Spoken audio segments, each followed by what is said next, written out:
Bien, muy buenas noches, estimados participantes. Agradecido pues con el ex Academy Perú, con el Colegio de Abogados y sobre todo pues con Nilton por haber tenido a bien invitarme a compartir con ustedes algunos aspectos académicos en el marco de este curso de Derecho Civil, Procesal Civil y Litigación Oral. Me voy a permitir compartir una presentación.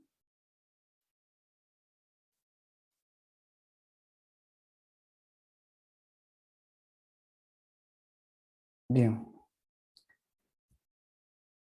El día de hoy, como ya lo ha anunciado el organizador, voy a abordar y tratar con ustedes el tema la oralidad en el proyecto del nuevo Código Procesal Civil. Un tema de suma importancia no solamente de cara al futuro, porque esperemos que este proyecto del nuevo Código Procesal Civil pueda ser discutido por el órgano legislativo, bueno, en el transcurso de los años, en el periodo que le corresponde, pero además es de importancia actual en el presente, toda vez de que la oralidad dentro de los procesos civiles viene ya incorporándose de forma paulatina, de forma progresiva, en alrededor de más o menos entre 15 a 16 Cortes Superiores de Justicia del país. Esto es a propósito, como ustedes deben de saber, de la implementación del módulo civil corporativo de litigación oral dentro de alguna de las Cortes Superiores de Justicia del Perú, ¿no? En los que se viene dando procesos civiles en los que se desarrollan audiencias orales. Para efectos de poder conversar el tema, les propongo el siguiente contenido temático. En un primer orden, voy a tratar muy brevemente sobre la oralidad en el Código Procesal Civil del 93, nuestro Código Procesal Civil vigente. Luego abordaré propiamente lo que es el proyecto de reforma, algunas novedades que nos han traído o que nos va a traer alguna estructuración también, y luego finalizaremos con la expresión máxima de la oralidad, que es propiamente en el desarrollo de las audiencias, ya sea en la audiencia preliminar o la audiencia de pruebas. La oralidad en el Código Procesal Civil del 93. Vean ustedes, el Código Procesal Civil del 93, si bien es cierto, no expresó de manera, vaga redundancia, expresa la oralidad como parte de su desarrollo procedimental o de su estructuración procedimental.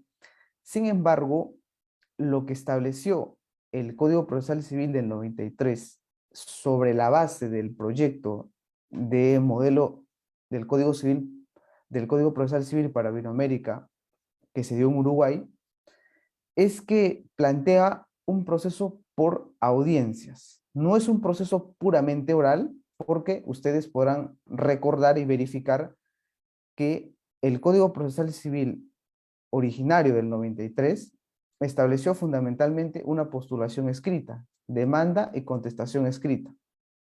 Luego establecía la posibilidad de la celebración de una audiencia de sanamiento, una audiencia de conciliación, fijación de puntos y sanamiento probatorio, una audiencia de pruebas de ser el caso y la expedición de la sentencia.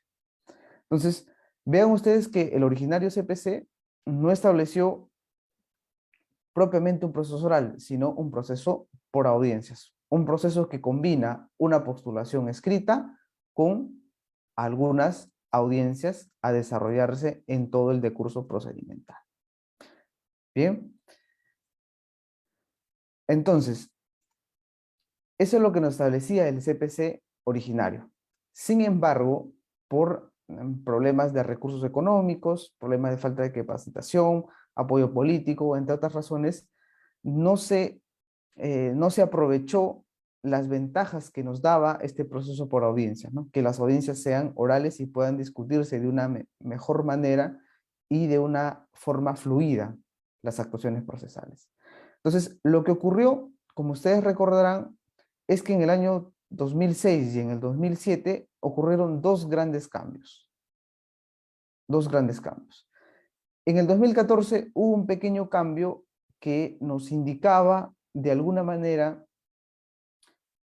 que debíamos de volver a las raíces de este proceso por audiencias o debíamos de volver a probar las ventajas que nos da la oralidad.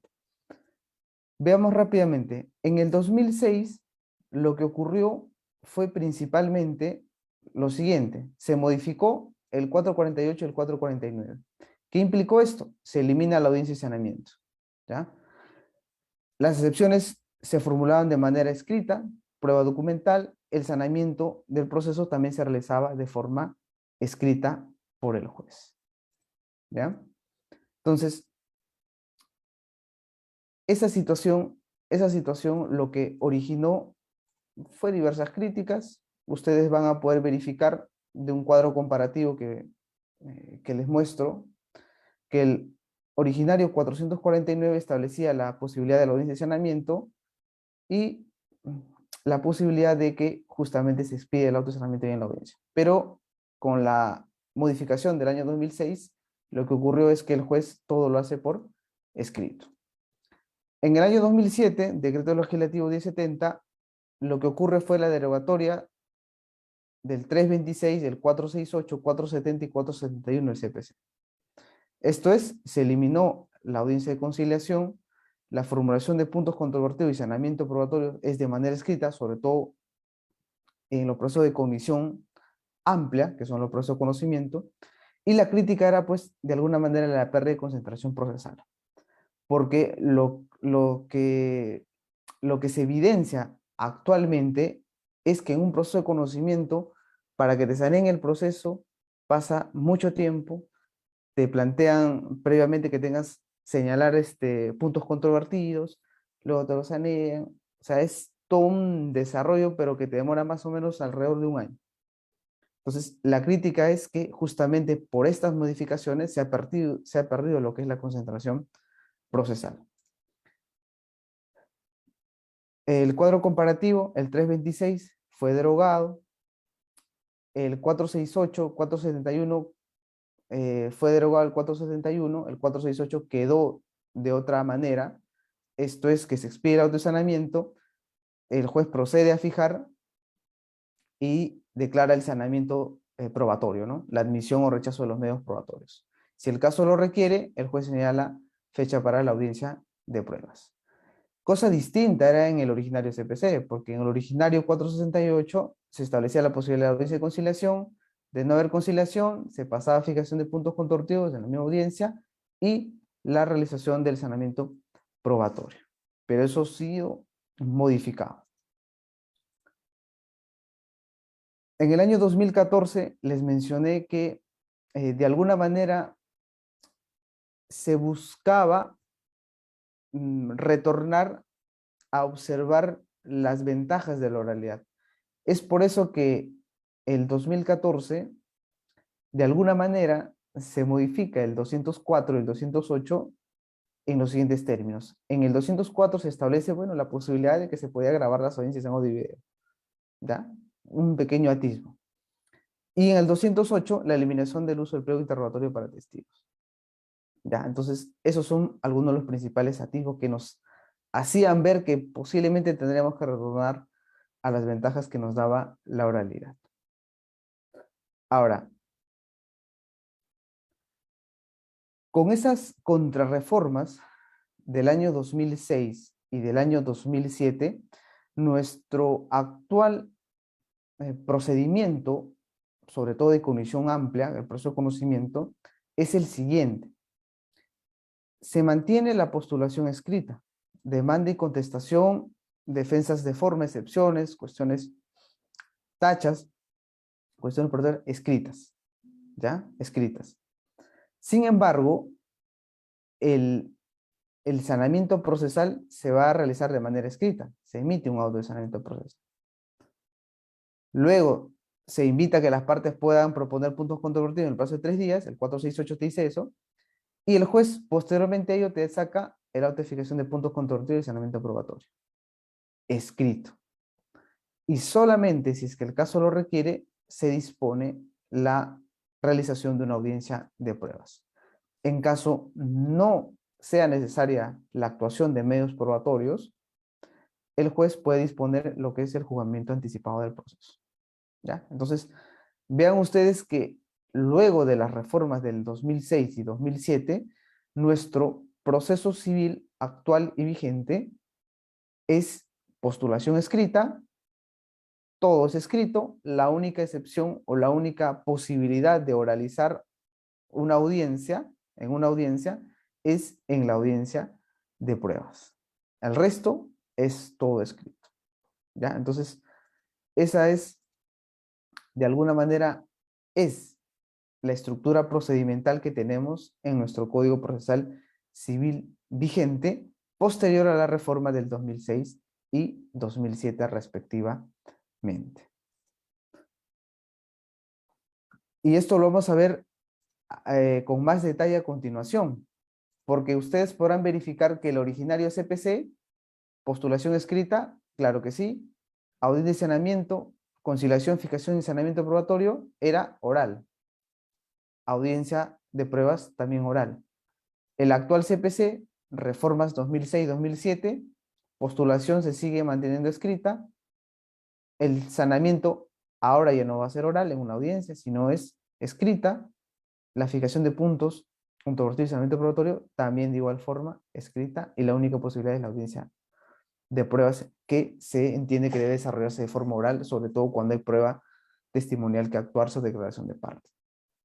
Entonces, de las estructuras comparativas del originario CPC y del actual CPC, vemos la pérdida casi absoluta del debate oral para la tramitación de los procesos civiles, para la discusión de cuestiones sustantivas.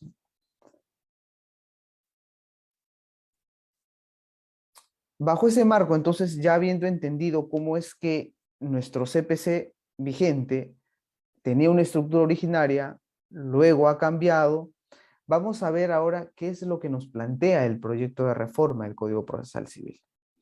Vamos a ver si es que sigue apostando por este modelo que tiene nuestro Código Procesal Civil vigente y cuáles han sido, de alguna medida, las novedades o las incorporaciones, algunas veces no tan novedosas, que nos trae este proyecto de reforma del Código Procesal Civil.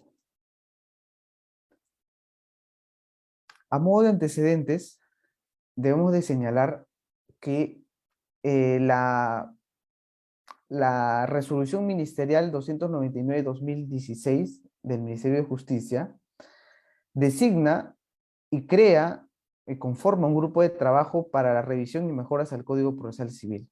Esto fue en el año 2016. En el año 2016 se conforma un grupo de trabajo para revisión y mejoras al Código Procesal Civil. Este grupo de trabajo estuvo presidido por el doctor Giovanni Priori Posada, con algunos procesalistas, entre el profesor Renzo Cavani, Cristian Delgado, los jueces supremos Martín Hurtado Reyes, el juez superior Rolando Martel Chan, entre otros destacados procesalistas, que de alguna manera trataron de combinar no solamente aspectos de la dogmática procesal, sino también de aspectos y cuestionamientos que los jueces superiores, supremos y los especializados están teniendo ya en la práctica, ¿no? En el desarrollo de los procesos.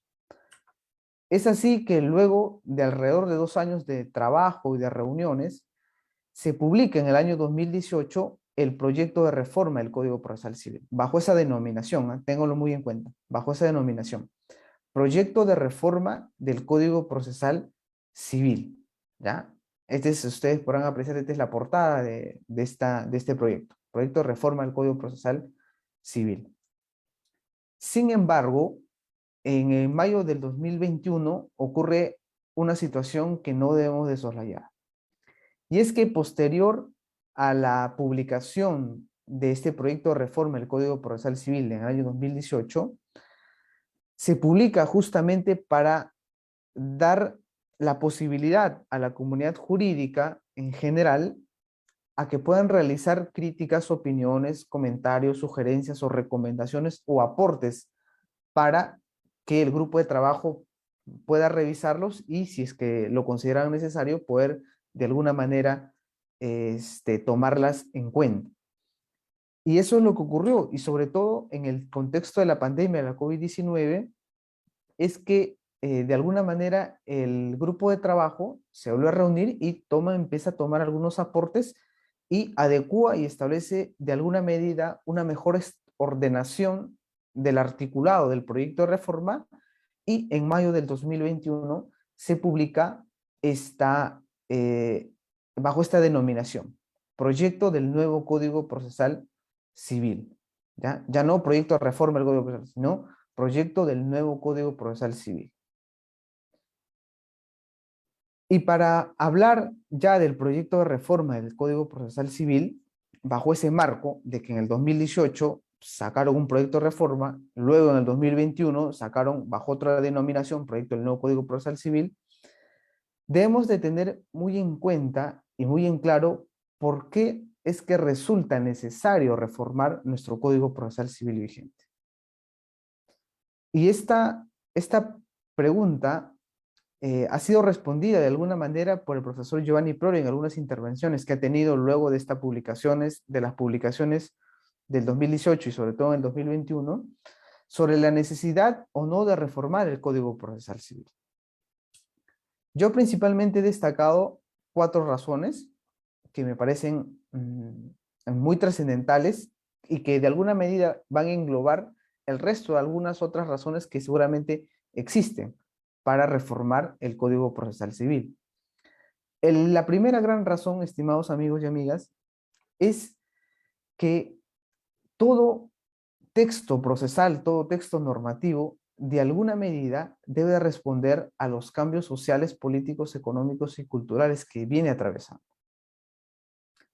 ¿Qué duda cabe que nuestro país, desde el año 93, que estuvimos en una dictadura, en un estado en el que fue tomado por personas pues inescrupulosas, desde esa fecha al retorno de la democracia y sobre todo en el contexto actual de gran turbulencia política y sobre todo el tema del contexto de la pandemia, es una razón fundamental para ponernos a pensar si es que nuestro texto procesal viene respondiendo a esos cambios sociales, políticos y económicos y culturales, y sobre todo sanitarios, sobre todo sanitarios.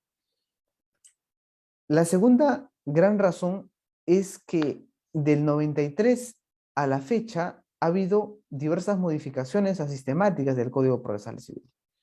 Como que las modificaciones dadas bajo la apariencia de que iban a dar mayor celeridad al proceso civil, mayor dinamicidad, porque recordarán que en el 2006 y en el 2007 justamente se eliminan las audiencias porque decían que la programación de las audiencias y el desarrollo de las audiencias perjudicaba propiamente el decurso procedimental y nos quitaba mucho tiempo. Entonces, como nos quitaba mucho tiempo, la realización y la programación de audiencias se tuvo a bien en modificar el Código Procesal Civil y dijeron, todo es escrito. El juez lo va a hacer todo en su despacho escrito y así le va a dar mayor celeridad a los procesos civiles, cosa que no ocurrió. De igual forma, con otras modificaciones que se han dado, no se ha dotado de celeridad. Por ejemplo, se modificó el tema de los procesos de ejecución. Los procesos de ejecución ahora siguen demorando. Proceso único de ejecución, a pesar de que es un título ejecutivo ya, siguen demorando.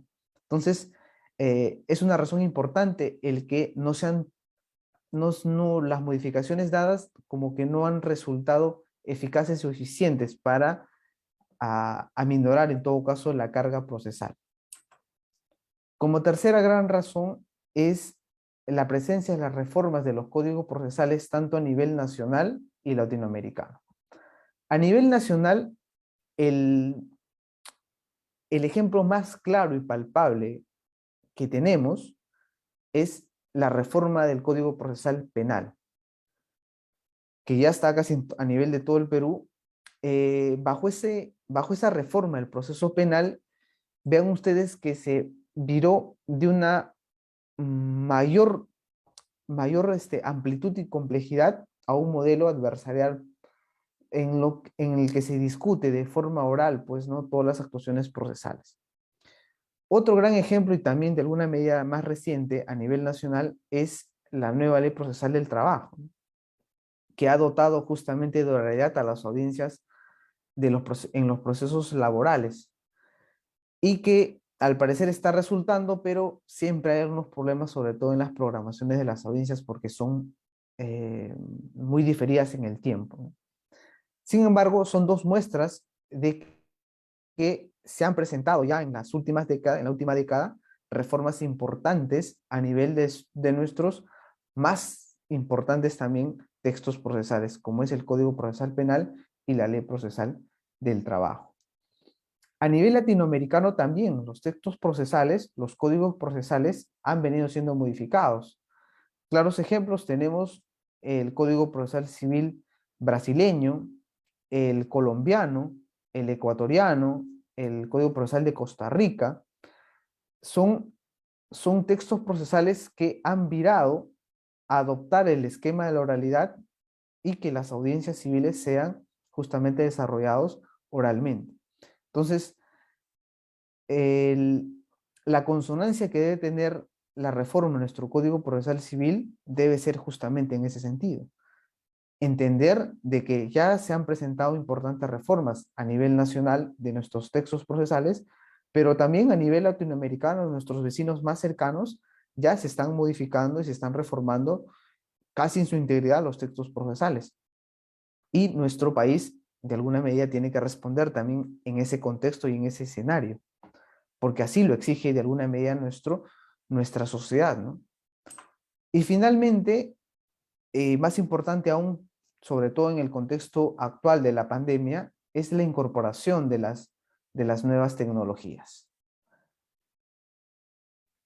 ¿Qué duda cabe que en los últimos años el Poder Judicial le ha puesto un poco de empuje, un poco de punche a, eh, a, a incorporar estas tecnologías en el desarrollo de los procesos, en la tramitación de los procesos?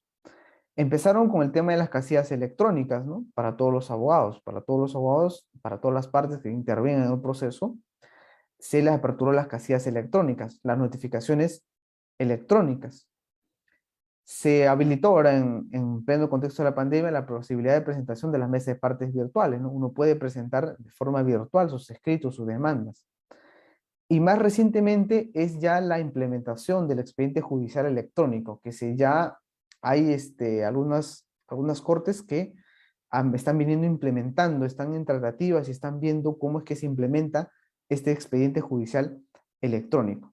Entonces, esta incorporación de las nuevas tecnologías en la tramitación y el desarrollo de los procesos civiles es una importante razón para entender de que se debe de reformar el Código Procesal Civil de cara a estos nuevos escenarios tecnológicos, sobre todo en el contexto de la pandemia.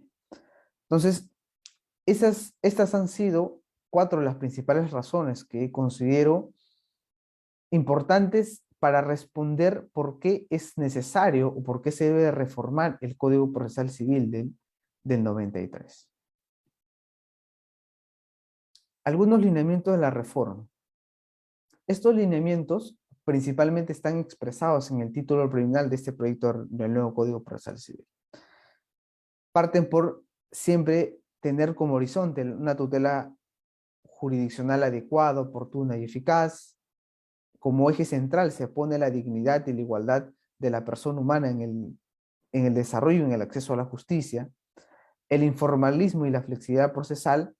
Y ahorita vamos a ver a propósito de algunas de las novedades, cómo es que el formalismo ya no es la regla, ya no es la regla en el desarrollo del proceso, sino es el informalismo y la flexibilidad procesal, la buena fe y la colaboración de las partes, y sobre todo la más importante novedad es que se regula ya de forma expresa, tanto en el título preliminar como también en algunos otros acápites de este proyecto, lo que es el contradictorio. Se reconoce el contradictorio previo en cualquier actuación procesal que tenga que realizar el juez. ¿Ya?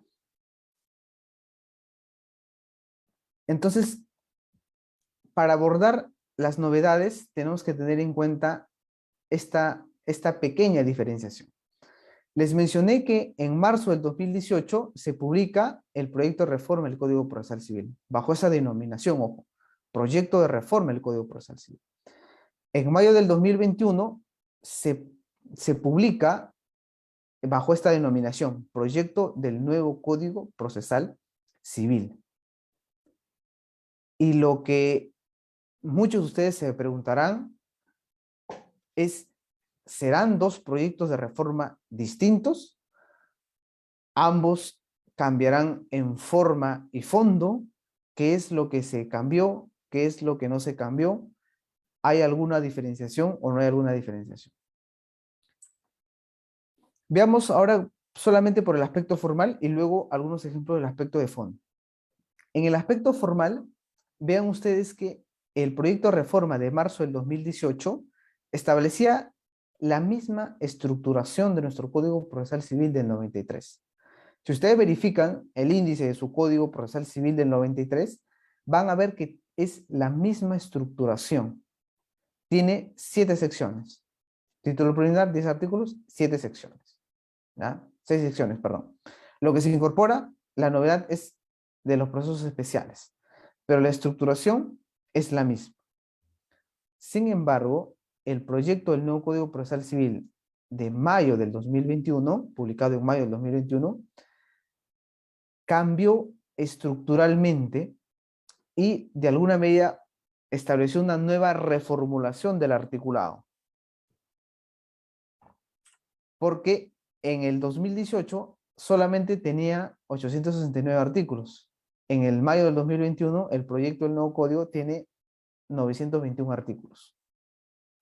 Se amplió las secciones, el del 2018 tenía 7, el 2021 tiene 9 secciones. ¿Ya? 9 secciones. Aquí es una nueva estructuración, por ejemplo, antes existía lo que es la sección cuarta, la postulación del proceso, aquí propiamente no hay postulación del proceso. De frente se va a lo que es los procesos importantes, que son los procesos ordinarios, sumarios, de la tutela provisional, la ejecución y los procesos especiales y los procesos no contenciosos. ¿Ya? Esto vamos a ver con un poco más detalle. Pero formalmente es una estructuración distinta. La del 2018 tenía 7 secciones, 2019 tiene 9. Cantidad de artículos difieren, el orden también difiere, ya no sigue el mismo orden del 2018, que seguía a su vez el orden del código del 93, el vigente. Ya no sigue esa ordenación. ¿Ya? Entonces, de alguna medida, formalmente, en el aspecto de forma, se tratarían de dos proyectos distintos, pero o sea, el sustento es el mismo, solamente han cambiado lo que es la ordenación, ¿ya? Pero el proyecto sigue siendo el mismo. Pero ¿habrán existido algunos cambios de fondo? Cambios en los proyectos de reforma, tanto del 2018 como en el 2021, a pesar de que se tratan lo mismo. Claro que sí, se tratan lo mismo. Pero ha habido dos importantes cambios. Una, que es el tema de la exigibilidad de la conciliación extrajudicial. Podrán ustedes verificar en el proyecto de reforma del 2018 que en el artículo 324 establecía lo siguiente, que la conciliación extrajudicial previa al proceso no es exigible para la interposición y división de la demanda. Con lo cual, el proyecto del 2018 lo que establecía es la no obligatoriedad de la conciliación previa a la interposición de un proceso. Sin embargo, en el proyecto del nuevo Código Procesal Civil del 2021, uno verificará en su artículo 365 una cosa totalmente distinta. Y es que se establece que el acta de falta de acuerdo conciliatorio es un requisito de la demanda para aquellas pretensiones que según la ley de la materia, entiéndase ley de conciliación extrajudicial, deban justamente conciliarse extrajudicialmente. Entonces, ustedes podrán apreciar de que ha existido un viraje, un cambio en el tratamiento de la exigibilidad o no de la conciliación extrajudicial para efectos de ser un requisito en la interposición de la demanda. 2018 te decía que no, 2021 te dicen que sí es un requisito de la demanda. Otro gran cambio es el tema de la excepción, de la regulación de la excepción de falta de interés para obrar. En el año 2018, el proyecto de reforma, en su artículo 446, regulaba dentro del catálogo de las excepciones proponibles, las excepciones procesales proponibles, en el inciso 15 se establecía la posibilidad de plantear una excepción por falta de interés para obrar, ¿ya? Por falta de interés para obrar. Sin embargo, en el proyecto del nuevo código del 2021, si uno revisa el artículo 241 que regula las excepciones proponibles, ya no se establece, no se hace mención alguna a la falta de interés para obrar, a la excepción de falta de interés para obrar. Con lo cual, se entiende de que la excepción por falta de interés para obrar ya no es posible proponerla bajo la regulación del proyecto del nuevo Código Procesal Civil. ¿Y esto por qué? Porque ustedes recordarán que las excepciones procesales a nivel de los procesos judiciales son establecidas de forma taxativa y expresa. Solamente las excepciones procesales que están catalogadas dentro del ordenamiento procesal son las únicas que pueden interponerse. Si no está establecido dentro del articulado procesal ese tipo de excepción, simplemente no es posible formularlo como excepción procesal. Por lo tanto, al no encontrarse regulada esta excepción de falta de interés para obrar en el proyecto del 2021, ya no es posible que se pueda interponer pues a futuro una excepción por falta de interés para obrar. Entonces, vean ustedes que de alguna manera estos dos cambios han sido muy importantes, o un viraje muy importante y trascendental desde el 2018 al 2021. Veamos ahora rápidamente algunas novedades que nos trae este proyecto del nuevo Código Procesal Civil. En el artículo 7 les decía que se ha incorporado ya de manera expresa la regulación y la observancia a este principio del contradictorio que debe ser previo a toda actuación procesal. ¿Ya? Ya se ha recogido en este artículo 7 este principio del contradictorio, de forma expresa, y se ha mencionado de que para cualquier decisión o actuación procesal tiene que siempre priorizarse y observarse el contradictorio. Otra importante novedad que me ha resultado justamente trascendental es el establecido en el artículo 9, que establece la posibilidad de la realización de acuerdos procesales. O sea, las partes pueden ponerse de acuerdo respecto, por ejemplo, a no apelar, respecto a interponer o no interponer algún recurso, renunciar a algún recurso, o ponerse de acuerdo respecto a la actuación o algún calendario procesal que quieran realizar. Entonces, en el artículo 9 se recoge y se regula ya expresamente esa posibilidad, incluso se establece un procedimiento, porque el juez tiene que aprobar el acuerdo procesal, el convenio procesal que realizan las partes. El juez tiene que aprobarlo. Entonces, este artículo 9 regula esa posibilidad de la celebración de los acuerdos procesales. También el artículo 10, el numeral 4, establece una importante novedad, que es la predictibilidad de la propia jurisprudencia. En este artículo 10 se establece que todo juez debe de mantener de forma coherente y consistente su propia jurisprudencia. Ya no es que el juez en un caso te dice A y en otro caso similar pasa medio año, pasa unos meses, te dice otra cosa. Lo que ya te establece este proyecto del nuevo Código Procesal Civil, propiamente en su artículo 10 como principio, es la predictibilidad de la propia jurisprudencia. El juez está obligado a mantener en el tiempo su propia jurisprudencia, sus propios criterios. Y si es que quiere variarlos, obviamente tiene que motivar ese cambio. Pero la regla es que debe de mantener de forma uniforme, coherente, consistente, sus propias decisiones judiciales. Otra importante novedad es el artículo 19, que nos permite la posibilidad de que uno pueda otorgar poder para litigar, o sea, poder para intervenir dentro del proceso, solamente también con documento con firma legalizada notarialmente.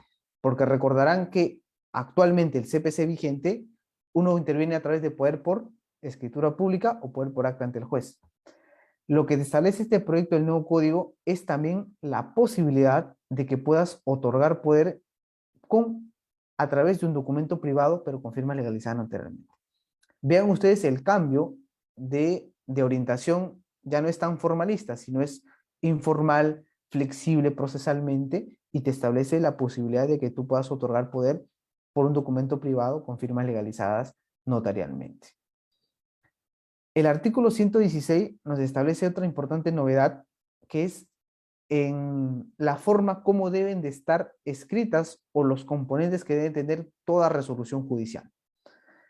Y se establece como requisito, dentro de los requisitos que establece el artículo 116 para las resoluciones judiciales, se establece que estas resoluciones judiciales deben indicar si tienen la condición de firme o no tienen la condición de firme. Además, qué recurso, qué medio impugnatorio procede contra esa resolución que se está expidiendo.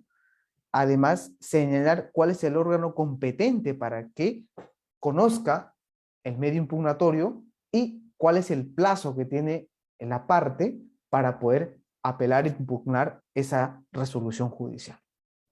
Entonces, no es que las resoluciones no solamente ya van a estar parte positiva, considerativa y resolutiva, no necesariamente. Sobre todo en un auto, ¿no? Considerativa y resolutiva. No, las resoluciones bajo esta regulación del proyecto del nuevo código deben de contener si está firme o no, si procede algún recurso o no, qué recurso procede contra ella, cuál es el órgano competente ante quien yo debo interponer el recurso o medio impugnatorio y cuál es el plazo que tengo para interponer el recurso. ¿Ya? Entonces es importante tener en cuenta eso. También el artículo 117 nos establece un catálogo y un desarrollo un poco más preciso sobre la motivación de toda decisión judicial. Dentro de las novedades que yo quiero destacar es que los jueces, cuando motiven, van a tener que expresar la justificación normativa. Esto es, ¿por qué? Motivar por qué están eligiendo la disposición normativa, la norma, y por qué van a aplicarlo al caso en concreto. ¿Por qué lo eliges? ¿Cómo lo interpretas? Y cómo lo aplicas al caso en concreto. Eso debe de estar expresamente establecido en la decisión judicial. También debe de motivar por qué está aplicando algún precedente judicial, un pleno casatorio o una jurisprudencia vinculante del Tribunal Constitucional. No solamente, y ahí expresamente lo dice el artículo 117, no solamente va a parafrasear, a citar o a transcribir, si se quiere, las partes pertinentes de los precedentes vinculantes o las decisiones vinculantes. No, tienes que motivar por qué tú estás utilizando ese criterio, esa parte vinculante de la decisión judicial. ¿Ya? Además, tiene que expresarse, dice, tiene que motivar la valoración individual de los medios probatorios y también en conjunto, y sobre todo establecer cuál es el estándar de prueba que se va a utilizar para efecto de la toma de decisión. Entonces, vean ustedes que el artículo 117 es para tomarlo muy en consideración porque establece una serie de requisitos y de pasos para poder entender cuándo estamos ante una resolución judicial debidamente motivada. Algunas otras novedades. Las tenemos en el artículo 194, numeral 5, que establece, ojo aquí, que incluso no es necesario adjuntar los documentos originales. Cuando se trata de prueba documental, este artículo lo que nos señala es que no es necesario adjuntar los documentos originales, basta la copia, a no ser que sea cuestionado probatoriamente. Pero si no está cuestionado probatoriamente, perfectamente uno va a poder presentar documentos documentales en copias. No es necesario presentar documentos originales. También el artículo 195, numeral 4, nos establece otra novedad. El de señalar un plazo máximo para la calificación de la demanda. Este artículo lo que nos dice es que transcurrido el plazo de 20 días hábiles, el juez tiene solamente 20 días hábiles para calificar la demanda. Si transcurre el plazo y el juez no lo ha calificado, se entiende por admitida la demanda. ¿Ya? Entonces, Aquí de alguna manera ya se fija un plazo que tiene el juez para poder calificar una demanda. Si pasan los 20 días hábiles, se entiende que la demanda ha sido admitida. Otra importante novedad está establecida en el artículo 295 y 299, que es propiamente la declaración, la prueba testimonial, la declaración de testigos, que establece que la declaración se va a ofrecer por escrito y también se va a actuar de forma oral. Incluso establece la posibilidad de que en plena audiencia de pruebas, el juez, de considerar que solamente con la declaración escrita el testigo, si le resulta suficiente, puede ya abstenerse en todo caso de que se apruebe, de que se actúe oralmente la declaración del testigo. ¿Ya? El artículo 510, que regula el tema de los interdictos, establece que la inspección solamente va a ser ya a pedido de parte, porque el artículo 510 nos dice que el juez puede en todo caso disponer la inspección judicial. Una novedad distinta, porque el actual CPC del 93 se establece como consecuencia necesaria del interdicto a retener que el juez tenga que disponer en la inspección judicial al admitir la demanda. Pero además, en el caso del interdicto para retener, se establece la posibilidad de que conforme a los hechos y a los medios probatorios que están en el expediente, el juez puede realizar una suerte de reconversión del proceso. Esto es convertir un proceso de interdicto en retener a uno de interdicto de recobrar. ¿Ya? Entonces establece esa posibilidad que el juez perfectamente puede hacer. Finalmente, y más importante tal vez novedad, es la del artículo 591, que establece la posibilidad de que las medidas provisionales, entiéndase medidas cautelares, deben de concederse previo contradictorio. Aquí se cambia absolutamente la regla general de que las medidas cautelares se dan sin escuchar a la otra parte. Las reglas bajo este proyecto del nuevo Código Procesal Civil es que todas las medidas cautelares, la regla general va a ser que todas las medidas cautelares se den con el previo contradictorio, con el traslado previo a la otra parte. Y solamente de forma excepcional va a ser sin contradictorio previo, y para eso el juez tiene que motivar por qué es que está decidiendo que en el caso en concreto no tenga que correr ese traslado a la otra parte. ¿Ya? Entonces, esto es un importante cambio a nivel de lo que es la regulación del contradictorio en específico en las medidas cautelares. En el proyecto del nuevo Código Procesal Civil, amigos, tampoco está regulado de forma expresa lo que es la oralidad, porque propiamente no es un principio, es una técnica de comunicación, una técnica de desarrollo procedimental. Pero algunas referencias a la oralidad en este proyecto, el nuevo Código Procesal Civil, sobre todo lo vamos a encontrar en la fase postulatoria, ¿no? Cuando se desarrolla audiencia preliminar, cuando se desarrollan los alegatos, cuando se dan las actuaciones propiamente procesales, las formas y la inmediación, de alguna medida uno infiere que justamente estamos ante un modelo procesal de oralidad, porque la exposición también de motivos del proyecto de reforma del 2018 ha establecido expresamente de que el modelo procesal adoptado para este nuevo proyecto de reforma es el modelo de la oralidad. También tenemos en la etapa impugnatoria, cuando uno va a segunda instancia, algunas referencias a la oralidad, ¿no? La información, sobre todo la exposición oral que se hace ante la segunda instancia, es oral, y la deliberación también es transcurrido después justamente de los informes orales. La clasificación de los procesos, muy rápidamente voy a señalar los siguientes. De la regulación del proyecto del nuevo Código Procesal Civil se establece de alguna medida esta suerte de clasificación de los procesos. Se establece que los procesos de cognición van a ser tanto el proceso ordinario como el proceso sumario. El proceso ordinario no es otra cosa que la reunión, un proceso de cognición en el que se van a reunir las pretensiones que nosotros conocemos que se tramitan tanto en el proceso de conocimiento como en el proceso abreviado.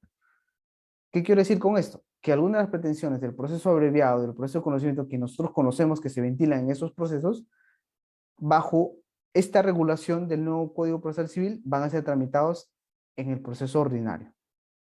El proceso sumario van a ser todas aquellas pretensiones que nosotros tramitamos y conocemos en el proceso sumaricio, que no es otra cosa que el proceso sumaricio.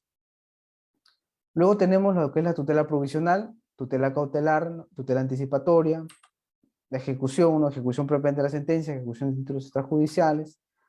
Y la importante novedad, que es la incorporación de los procesos especiales.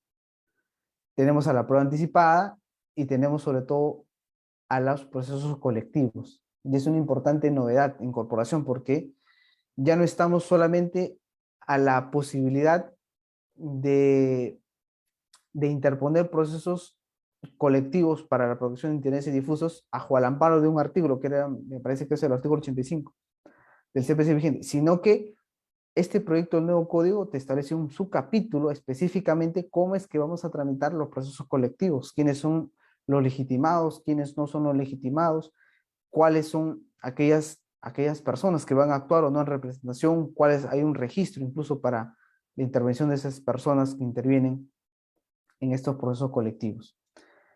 Y también la novedad es la incorporación del proceso monitorio, un proceso más célere, más rápido, que se va a subdividir en procesos monitorios de obligación de dar suma de dinero y los procesos monitorios especiales, que es propiamente la restitución de posesiones, ¿ya? Una suerte de desalojo rápido. Y los procesos no contenciosos. Entonces, estos son, de alguna medida, los procesos de cognición que nos establece este proyecto del nuevo Código Procesal Civil.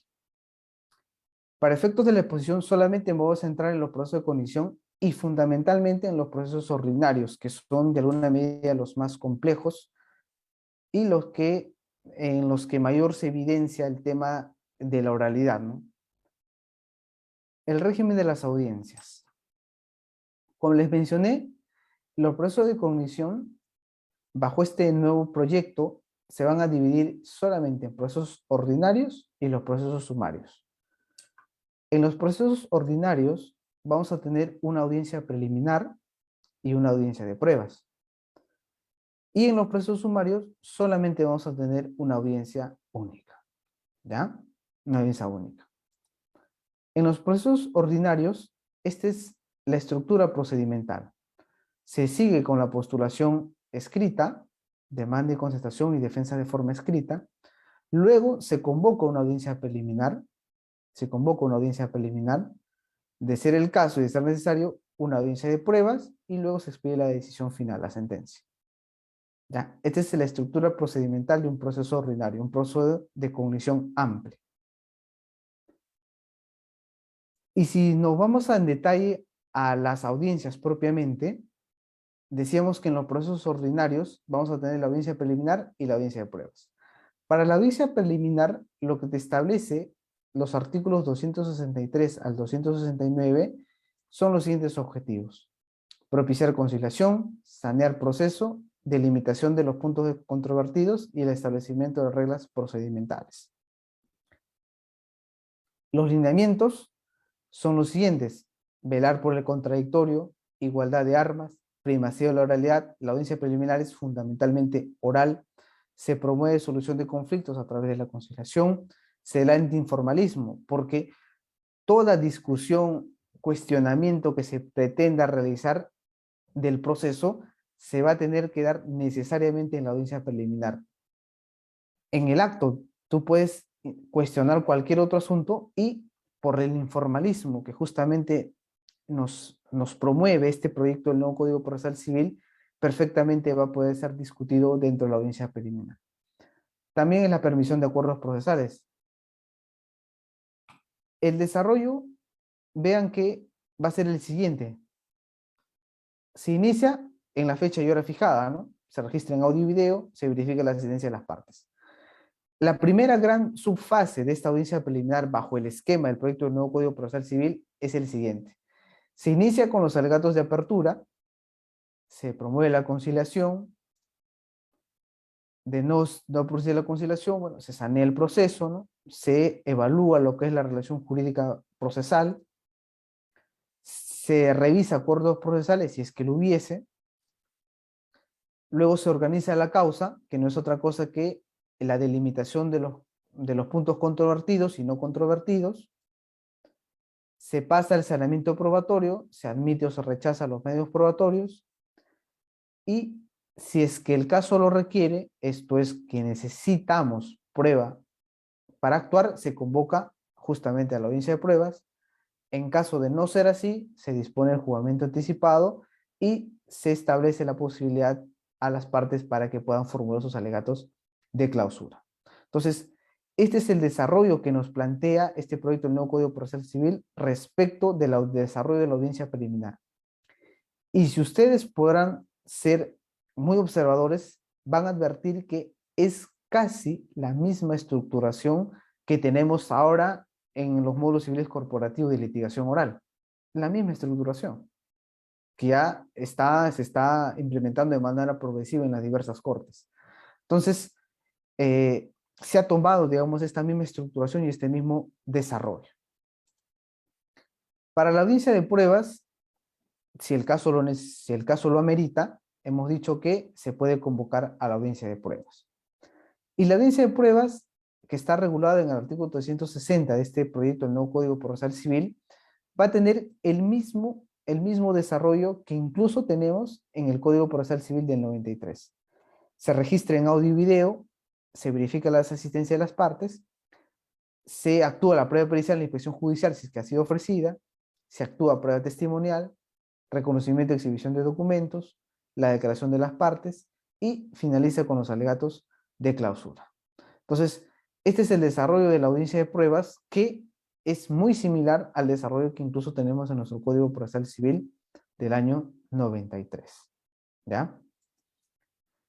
Notas finales. Entonces, vean ustedes que el régimen de audiencias que nos plantea este proyecto del nuevo Código Procesal Civil, sobre todo en los procesos ordinarios, es que vamos a tener dos tipos de audiencias. Una que es la audiencia preliminar y la audiencia de pruebas. Pero la audiencia de pruebas solamente va a ser necesario si es que hay prueba que actuar. Si no hay prueba que actuar, solamente todo concluye en la audiencia preliminar. ¿Ya? Algunas notas finales. Sobre todo, cabría preguntarnos y respondernos este principal cuestionamiento que se viene dando no solamente a la implementación de la oralidad en los procesos civiles, que ya se viene implementando de forma progresiva, sino también de cara a este proyecto de reforma del nuevo Código Procesal Civil. Porque ustedes deben recordar que el principal cuestionamiento es el siguiente. Nosotros ya hemos tenido un proceso por audiencias. Nosotros ya hemos tenido en el originario CPC del 93, como les expliqué, una audiencia de saneamiento oral.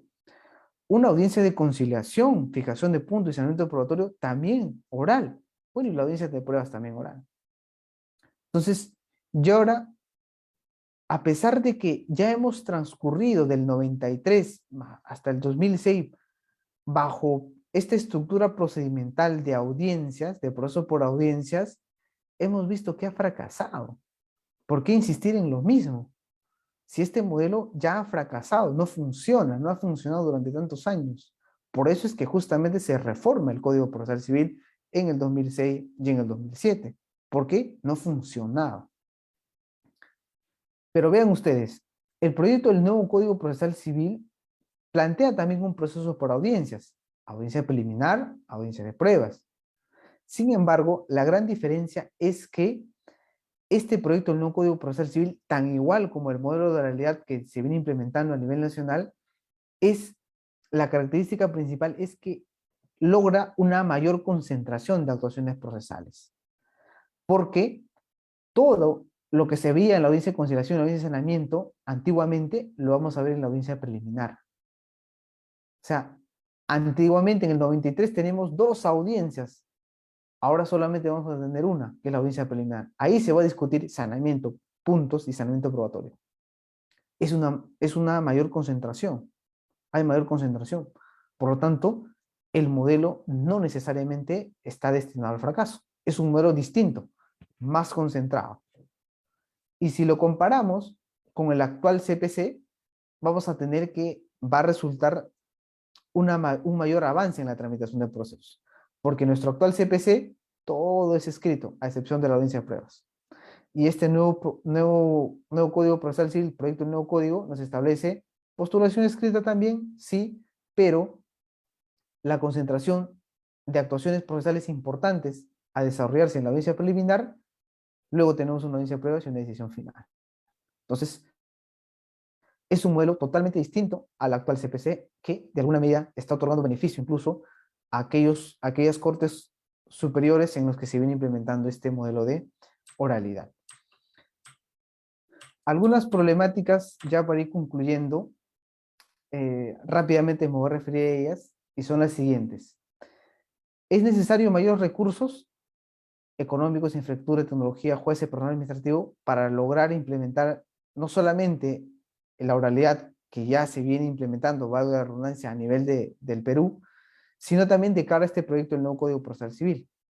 Porque el fracaso que se produjo en el 93 fue también principalmente por el tema de los recursos económicos, ambientes inadecuados, cantidad de jueces, cantidad de personal administrativo. Y eso nos lleva a la siguiente problemática. Si es que se va a programar audiencias y todo va a ser full audiencias, ¿requeriremos más jueces o no requeriremos más jueces? ¿Más personal administrativo? ¿Más personal jurisdiccional o no? Y ese es un problema que, por ejemplo, están pasando los módulos civiles corporativos de litigación en materia laboral. Hay gran concentración, gran problemas en la programación de las audiencias. Se programan audiencias de acá a 8 meses, de acá a un año, porque hay una carga que ya viene siendo un poco incluso inmanejable. Como consecuencia de ellos, también vamos a tener el desgaste físico y mental del magistrado para el desarrollo de las audiencias. ¿Cuántas audiencias debe desarrollar un magistrado durante el día para efectos de que tenga la concentración adecuada para que pueda escuchar todo el debate oral? ¿Cuántas audiencias es el promedio que va a poder soportar, digámoslo así, un magistrado? Otro es el tema de la motivación de la sentencia, que les decía y hacía referencia al tema en el artículo 117, porque establece una serie de pasos, una serie de exigencias. Lo otro es la necesidad de alegatos, que establece el artículo 364, en que las partes pueden convenir que luego de incluso de haber concluido el proceso, la actuación de pruebas, ¿no? Y al dar los alegatos de clausura, las partes pueden presentar otros alegatos, incluso grabándose, ¿no? Un video, pueden presentarlo. No, no lo veo tan necesario, porque si tú has intervenido en los alegatos de clausura, es ahí la oportunidad adecuada para poder dar las conclusiones de toda tu teoría del caso, y no reservarlo en todo caso para unos alegatos finales bajo el amparo del artículo 364. Lo otro es la forma no tan clara de regulación de la oportunidad de la aplicación de la carga dinámica probatoria y la prueba de oficio. Y finalmente el tema de la eficiencia de la conciliación, porque nuestra cultura es muy litigiosa y también los jueces y las partes, sobre todo los abogados, no estamos muy preparados para manejar los temas de conciliación y las técnicas de negociación, ¿no? Entonces, eso es un problema y un tema que tenemos que tener muy en cuenta de cara a esta reforma.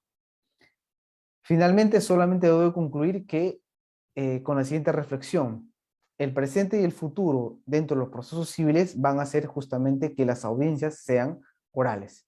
El presente porque les mencioné, y ustedes deben saber que a nivel de las Cortes Superiores de Justicia del Perú viene implementándose lo que son las audiencias orales dentro de los procesos civiles, a propósito de la implementación de los módulos civiles corporativos de litigación oral.